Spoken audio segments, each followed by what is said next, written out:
Welcome back to Meet Your Instructor. Today I have with me Bryce Bauer. Bryce, welcome. Hey, good to be here, Laurel. Bryce is one of our co-instructors, and I wanted to start off by asking you, what inspired you to become a coach? It's like a long story, but I'll see if I can sum it up. So I actually went through a drug and alcohol treatment center when I was in college. And while I was there, I was watching the therapists and the counselors work with people and myself. And then it occurred to me at some point, it was a lot of fun. I really enjoyed it. And it occurred to me that this was their full-time job. Like, this is what they did.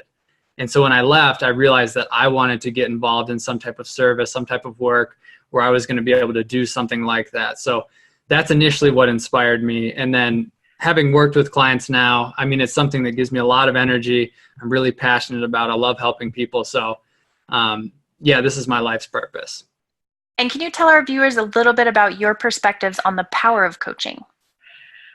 Yeah, so I think it's really just like anything. If you want to get good at something, we all have our limits that we hit on our own, and we need a coach. We need someone who has some guidance, some information we don't have to reach past those limits. So in every part of my life, whether it's business, relationship, or personal stuff, I always work with some type of coach so I can push past my limits. Otherwise, I'm often stopped. I'm not that good at holding myself accountable.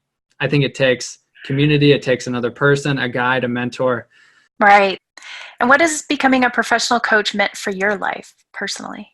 So yeah, the journey for me to becoming a coach, I put it off for a while. I think I was kind of scared of it, actually going through the requirements to become a coach. But after becoming an ACC and then a PCC through the ICF, I feel way more confident in myself. I think it makes me a way more legitimate source as a coach. So yeah, and I think through that whole process of doing more training, doing supervision, doing the hours, I've just learned so much about coaching and myself. And do you have any words of advice if somebody's on the fence about, should I go down this path? Should I not go down this path? How do I know coaching's a good fit for me?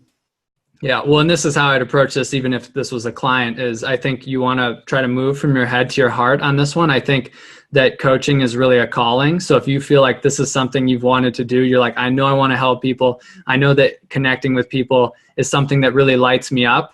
Then coaching is probably the right route for you. But I don't think you're going to get there from your head as much. You're going to get there from your heart. Very well put.